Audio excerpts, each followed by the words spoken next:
Hello दोस्तों, आज हम आपको उसी पवित्र स्थल से जहाँ पर श्री कृष्ण ने गीता का उपदेश अर्जुन को दिया था, तो ये गीता का उपदेश लाइट एवं साउंड शो के माध्यम से आपको दिखा रहे हैं।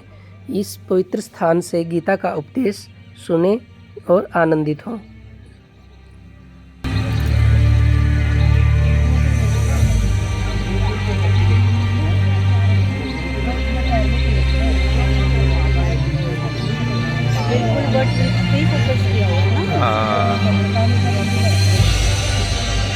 समय सदा गतिमान रहा, बहता रहा, चलता रहा, और मैं अचल अटल अडिग यही एक जगह खड़ा रहा।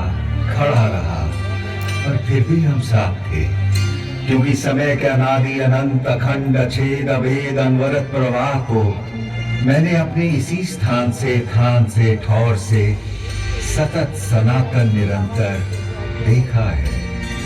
इसी थान से मैंने थानेश्वर महादेव या स्थानेश्वर को इस धर्म क्षेत्र में आते देखा है। इसी स्थान से मैंने सारी सृष्टि के रचयिता प्रजापति ब्रह्मा को विष्णु जी की नाभि से स्वयं सर्जित होते देखा है। इस जगह से मैंने सरित सरस्वती की धर्म धारा को कलकल बहते निहारा है, और इसी ठौर से मैंने दृशतवती नदी को प्रवाहित होते देखा है। यहीं गड़े खड़े मैं साक्षी रहा हूं ब्रह्मा जी के ब्रह्म सरोवर बनाने और उसमें नहाने का। यहीं से मैंने सन्निध सरोवर में 7 सरस्वतियों को समाहित होते अवलोकित किया है, और इस ज्योतिसर से तो मेरा जन्म का नाता है। इस सरोवर के किनारे जन्म लेकर, इसके जल से सिंचित होकर इसी स्थल पर इतिहास को बनते, बिगड़ते, बदलते देखा है। आपके सम्मुख विद्यमान इस वट वृक्ष ने। इस पुरातन पवित्र पावन ब्रह्मावर्त में मैंने वेदों को अवतरित होते और पुराणों को विरचित होते देखा है। फिर अष्टांग धर्म स्थापित करने वाले सत्यनिष्ठ दानी दयालु प्रतापी राजा कुरु के समय मैंने इस क्षेत्र, इस धर्म क्षेत्र को कुरुक्षेत्र कहलाते भी देखा है। मन बसिया कृष्ण, तो मैं तो तेरे पास ही था, तेरे साथ ही था, तुझ में ही था सखी।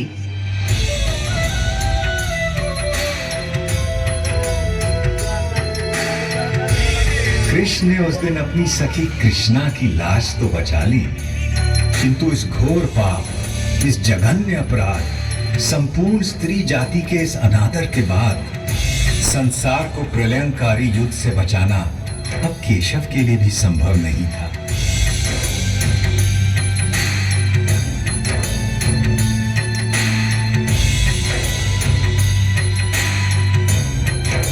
विस्मयकारी, विलक्षण और विचित्र था युद्ध का पहला दिन। कौरवों पांडवों की 18 सेनाएं यहीं इस सामने के मैदान में एकत्र होने लगी।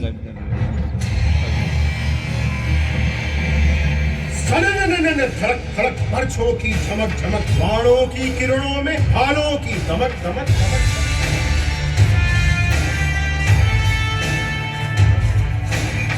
अश्वों की धड़क धड़क खड़क खड़क खड़क खड़क, रथध्वज की लहक लहक लहक लहक लहक लहक, मृत्यु आलिंगन को वीरों की ललक ललक, सेना की तड़क भड़क, ललकारे चहक चहक, तूने हो गर्व से जो जीत दिखे झलक झलक झलक झलक, गज सेना धमक धमक धमक धमक धमक,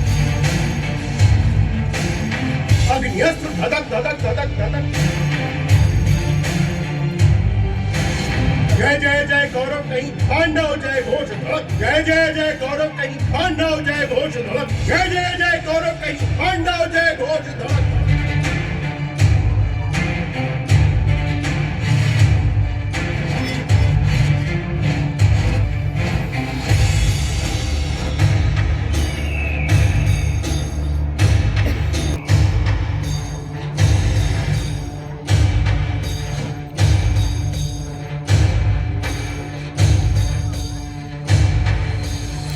इधर इधर कुरुक्षेत्र में युद्धोन्मुख सेनाएं एकत्र हो चुकी थीं और उधर दूर हस्तिनापुर के राजप्रासाद में बैठे अंधे राजा धृतराष्ट्र सब कुछ देखने को व्याकुल थे।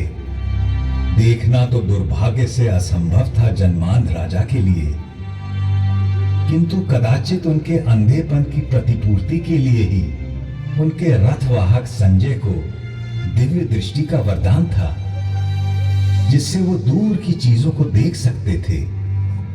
व्यथित धृतराष्ट्र ने संजय से पूछा, धर्म क्षेत्र कुरुक्षेत्र में जब मेरे और पांडु के बेटे युद्ध के लिए एकत्र हो गए हैं, तो संजय उन्होंने क्या किया है?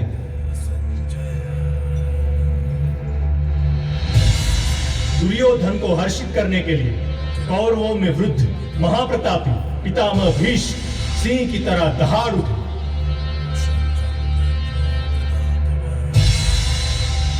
और उन्होंने युद्ध का शंख फूंक दिया है। उनके इंगित पर अनेक शंख, रणभेरियां, ढोल, मृदंग और रणसिंगे एकाएक बज उठे हैं। दूसरी ओर श्वेत अश्व वाले बड़े रथ में आरूढ़ धनुर्धर अर्जुन और उनके सारथी माधव कृष्ण बैठे हैं। उन दोनों ने भी अपने अपने दिव्य शंख पांचजन्य और देवदत्त बजा दिए। उधर भीम ने अपना पौंड्र शंख बजाया तो युधिष्ठिर ने अनंत विजय में फूंक मार दी। पांडवों की ओर से और भी अनगिनत शंख बज उठे हैं स्वामी, और उनके विस्फोटक कोलाहल से आकाश धरती कंपित हो उठे और आपके पुत्रों के साथियों और समर्थकों के हृदय भी कांप गए हैं महाराज। जब पांडु पुत्र अर्जुन ने देखा कि अस्त्र शस्त्र चलने ही वाले हैं, तो उसने भी अपना धनुष गांडीव उठा लिया। किंतु तभी एक विचित्र बात हुई। अर्जुन ने अपने सारथी ऋषिकेश कृष्ण से कहा कि वो उनके रथ को दोनों सेनाओं के बीचों बीच ले जाएं, ताकि वो देख सकें कि उन्हें किस किस से लड़ना है, किन्हें मारना है, किन पर विजय प्राप्त करनी है। और अच्युत उनका रथ लेकर आगे बढ़ चले हैं।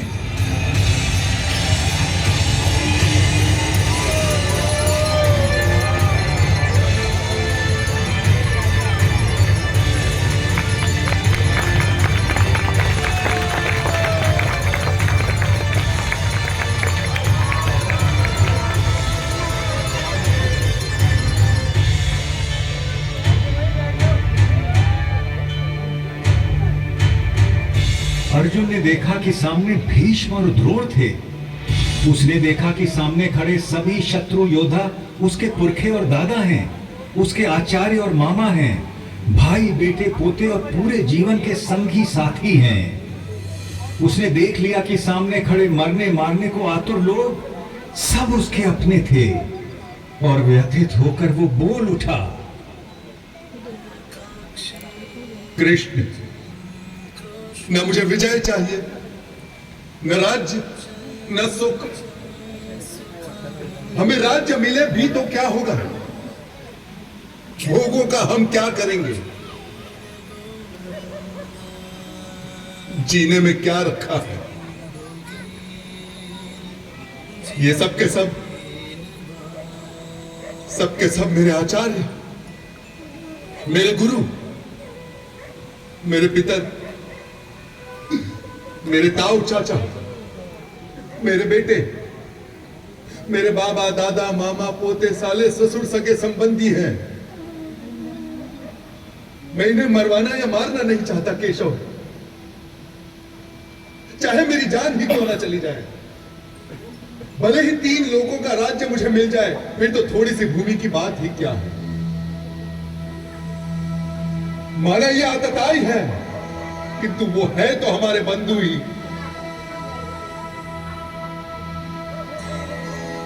अपने कुटुंबियों को मारकर माधव हम सुखी कैसे हो सकते हैं? महाशोक की ये महापाप करने को हम तैयार हैं। राज्य और सुख के लोभ में हम अपने ही लोगों की हत्या करने को उतारू हो गए। धृतराष्ट्र के अस्त्रों शस्त्रों से सुसज्जित बेटे भले रण में मुझे मार डाले, तो भी मेरे लिए यही उचित और स्वीकार्य होगा।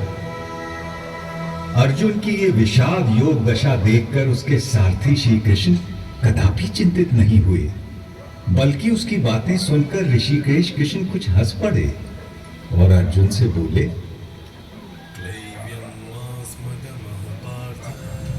कायर मत बन पार्थ, यह तुझे शोभा नहीं देता।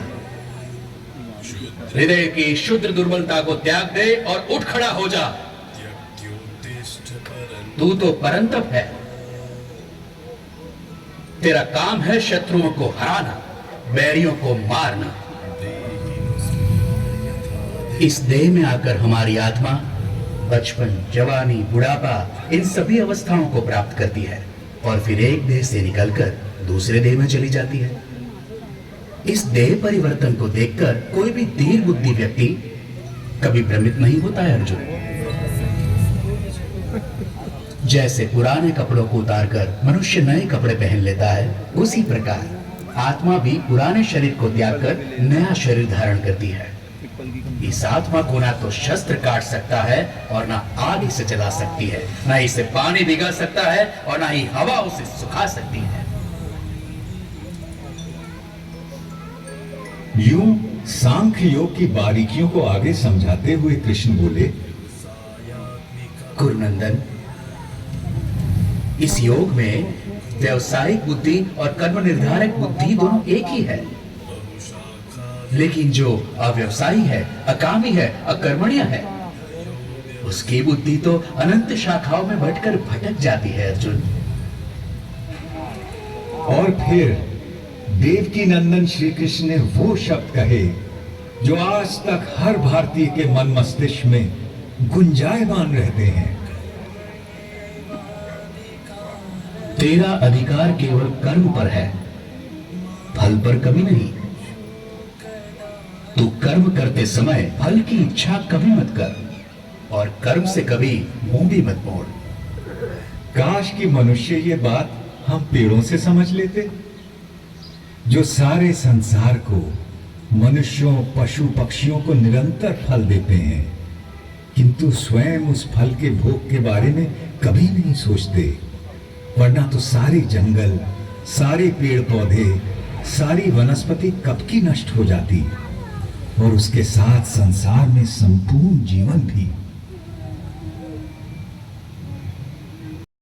आपकी बातें मिली जुली सी है जनार्दन, और आप मुझे भ्रमित कर रहे हैं। कृपया निश्चित करके कोई भी एक बात कहे जिससे कि मेरा कल्याण हो देवकी नंदन। और आपका जन्म तो कई युगों के बाद हुआ था, सतयुग, त्रेता युग। फिर आप सब कैसे जानते हैं कि आरंभ में यह सब कहा गया था? भरतवंशी अर्जुन, जब जब धर्म का ह्रास होता है और अधर्म बढ़ता है, तब तब मैं अपने आप को स्वयं सर्जित करता हूं। भले लोगों की रक्षा के लिए, बुरों के नाश के लिए और धर्म की स्थापना के लिए मैं बार बार अवतार लेता हूं, हर कल्प में होता हूं।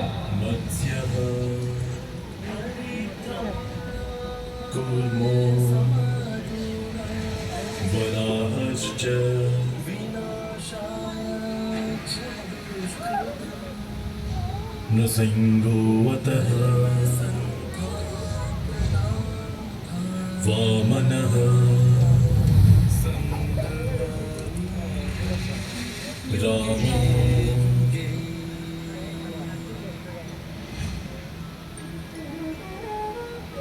रामश्च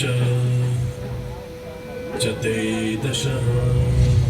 अर्जुन के सीधे संशय के बाद भगवान ने उसे ध्यान योग के बारे में इस प्रकार बताया। श्रद्धावान, खोजी और इंद्रियों को जीत चुके व्यक्ति को ही ज्ञान प्राप्त होता है और ज्ञान प्राप्त होने के बाद उसे शीघ्र ही परम शांति मिल जाती है। हे कृष्ण, आपने कर्मों से संन्यास की और फिर कर्मों के योग की भी प्रशंसा की। इनमें से सचमुच कौन सा हितकारी है? कृपया निश्चित करके मुझे समझाइए। अर्जुन, अपना उद्धार अपने आप ही किया जा सकता है, स्वयं को कभी गिराना नहीं चाहिए। हम अपने मित्र भी स्वयं ही हैं और स्वयं ही अपने सबसे बड़े शत्रु भी। जो बहुत खाता है ना तो योग उसे मिलता है और ना ही उसे जो बिल्कुल नहीं खाता। ना ही बहुत सोने वाले को मिलता है और ना ही बहुत जागने वाले को। जो यथा योग्य खाता है, जो यथा योग्य पैदल चलकर विहार करने आता है, कर्म में यथा योग्य प्रयास करता है, जितना सोना चाहिए उतना सोता है, जितना जागना चाहिए उतना जागता है, ऐसे योगी का योग ही दुखों का नाश करता है। यही तो विलक्षणता थी श्री भगवान के उद्गारों की, जिसमें जीवन के प्रत्येक पहलू की बात समाहित थी। परंतु अर्जुन ने फिर एक प्रश्न किया। कृष्ण मन चंचल तो होता ही है, वो शक्तिशाली और कठोर आदताई भी है। उसे बस में रखना तो हवा को रोक कर रखने जैसा कठिन लगता है मुझे। निसंदेह महाबाहो, निसंदेह मन बहुत चंचल है और उसे बस में करना बहुत कठिन। किंतु कौन्ते, अभ्यास और वैराग्य से इस चंचल मन को भी वश में किया जा सकता है। इस तरह श्री कृष्ण ने अर्जुन को आश्वस्त किया। वो मूर्ख लोग मेरा तिरस्कार करते हैं, मेरा महत्व घटाते हैं, जो ये समझते हैं कि ये समस्त भूत प्राणियों का महेश्वर और अजन्मा मैं इन सभी कार्यों को करने के लिए इस मानव देह पर आश्रित हूं। वो मेरे परम भाव, मेरे परमात्मा तत्व को न जानते हैं न पहचानते हैं। किंतु मैं पत्र, पुष्प, फल, जल, जो कोई भी मुझे भक्ति भाव से अर्पित करता है, मैं ऐसे भक्त का हर उपहार बिना किसी भेदभाव के स्वीकार करता हूं। ये सब जो आपने मुझे बताया है केशव, उसे मैं 100% सच मानता हूं। आपका रहस्य ना तो देवता जानते हैं और ना ही दानव। किंतु अपना योग और विभूति एक बार फिर से और विस्तार पूर्वक बताइए ना जनार्दन, क्योंकि आपकी वाणी और वचनों को सुनकर मुझे तृप्ति नहीं होती। अर्जुन के इस प्रश्न के उत्तर में श्री कृष्ण ने उसे विश्व रूप दर्शन योग के बारे में ज्ञान दिया। आकाश में सहस्त्र सूर्य एक साथ निकल आए तो उनका संवेद प्रकाश भी उस महात्मा की दमक की बराबरी शायद ही कर सके। इसलिए तो उठ, यश कमा, शत्रुओं को जीत, इस समृद्धशाली राज्य भोग। इन सबों को तो मैंने पहले ही मार दिया है, तुझे तो बस निमित्त बनना है पांडव।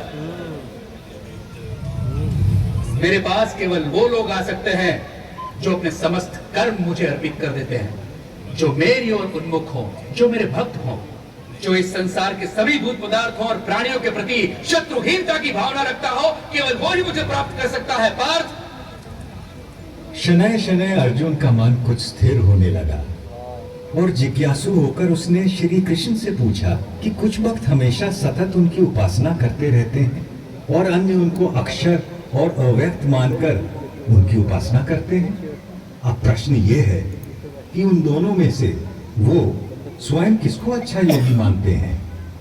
भगवान ने बड़े धीरज से उत्तर दिया।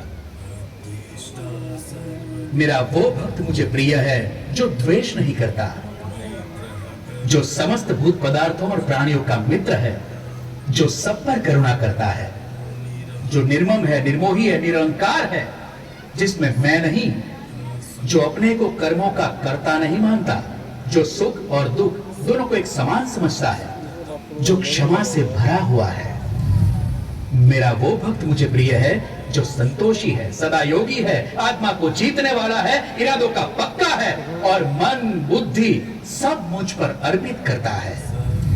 जनार्दन, बहुत से लोग जो शास्त्र में बताए गए तरीके से हटकर पूजा यज्ञादि करते हैं, उनकी आस्था कैसी है?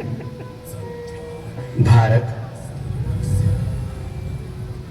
सबकी श्रद्धा अपने अपने व्यक्तित्व और स्वभाव के अनुरूप होती है। मनुष्य श्रद्धा का पुतला है, जिसकी जैसी श्रद्धा होती है वैसा ही वो होता है। अब अर्जुन ने एक अंतिम प्रश्न किया।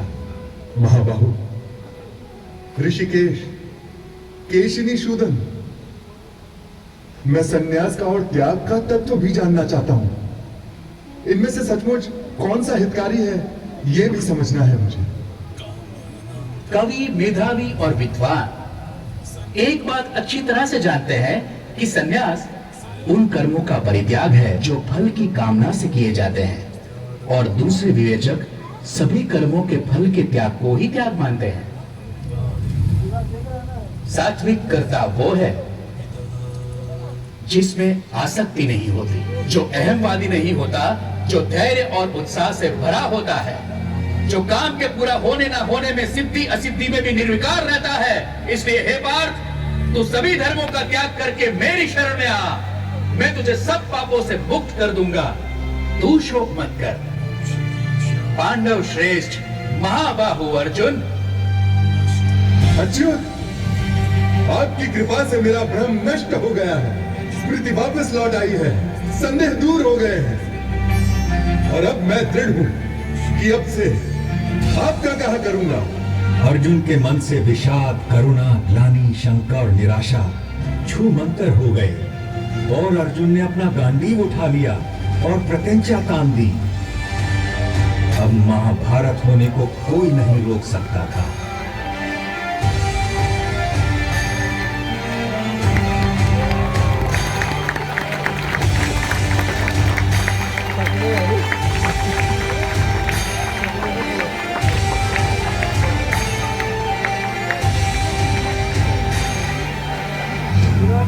उधर दूर हस्तिनापुर में धृतराष्ट्र के सम्मुख बैठे दूरदृष्टा संजय के मन से भी सारी शंकाएं और भय दूर हो चले, और वो अपने भरतार कौरव नरेश से स्पष्ट बोल पड़ा।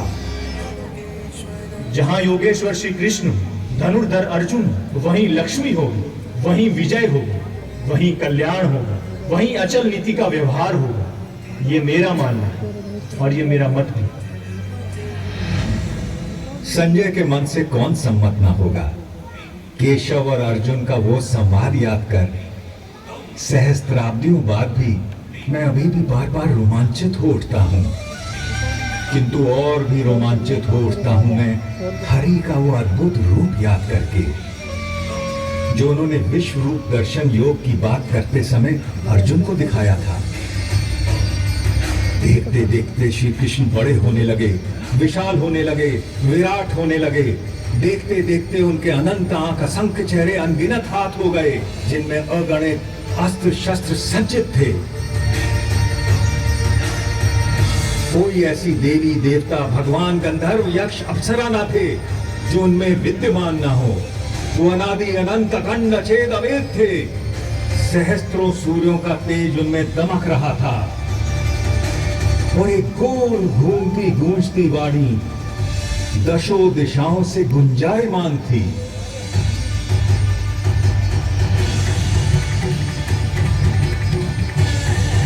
मैं अक्षर हूँ, अनिर्देश्य हूँ, अव्यक्त हूँ, सर्वज्ञ हूँ, चिंतन से परे कूटस्थ हूँ, अचल हूँ, ध्रुव हूँ। मैं ही भूतों के भीतर स्थित आत्मा, उनका निजित्व, उनका अपनापन हूँ। आदित्यों में मैं विष्णु, प्रकाश पुंजों में सूर्य, मारुतों में मारीचि, नक्षत्रों में चंद्र, वेदों में सामवेद, देवताओं में इंद्र, इंद्रियों में मन, प्राणियों में चेतना, रुद्रों में शंकर, यक्षों में कुबेर, वसुओं में अग्नि, पर्वतों में मेरु, पुरोहितों में बृहस्पति, सेनापतियों में स्कंद, जलाशयों में समुद्र, महर्षियों में भृगु, वाणी में ओम, यज्ञों में जप, अचल पदार्थों में हिमालय, पेड़ों में अश्वत्थ, देवर्षियों में नारद, गंधर्वों में चित्ररथ, मुनियों में कपिल, अश्वों में उच्चैःछवा, गजों में ऐरावत, मनुष्यों में राजा, हथियारों में वज्र, गौओं में कामधेनु, जन्मदाताओं में कामदेव, नागों में वासुकी, पशुओं में सिंह, पक्षियों में गरुड़, मछलियों में मगरमच्छ, पवित्रकर्ताओं में पवन, ऋचाओं में बृहत्साम, छंदों में गायत्री, ऋतुओं में वसंत, नदियों में गंगा, शस्त्रज्ञों में राम, विद्याओं में आध्यात्म, सृष्टियों का आरंभ अंत मध्य मैं ही हूँ। कभी समाप्त होने वाला काल भी मैं हूँ पार्थ। सबका हरण करने वाली मृत्यु मैं हूँ। भविष्य में होने वाले जन्मों का कारण भी मैं ही हूँ। मैं विश्वतोमुख हूँ। ये पूरा विश्व मेरा मुख है।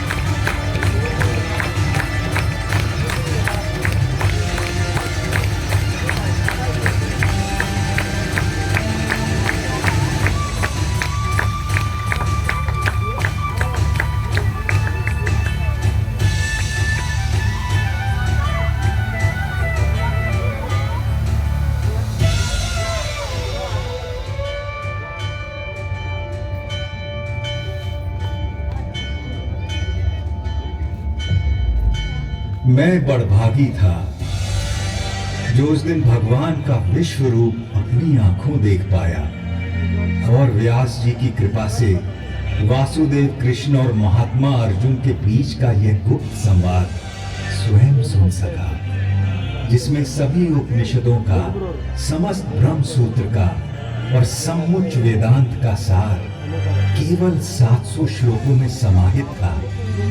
तभी तो कहते हैं कि जिसने इस उपनिषद ब्रह्म विद्या योग को जान लिया और श्रीमद् भगवत गीता को मान लिया, वह वास्तव में विद्वान, सचमुच में सर्वज्ञ और यथार्थ में योगी बन जाता है। आशा है आज की इस रात के बाद कल का सवेरा आपके जीवन में एक नया प्रकाश, नई आशाएं और निष्काम कर्म के प्रति एक नवीन ऊर्जा लेकर आएगा। तब तक मैं केवल इतनी ही कामना करूंगा, सब सुखी हो, निरोगी हो, कल्याण हो सबका और कोई दुख ना भोगे। सर्वे भवन्तु सुखिनः, सर्वे सन्तु निरामयाः, सर्वे भद्राणि पश्यन्तु, मा कश्चित् दुःखभाग् भवेत्। ओम शांति शांति शांति।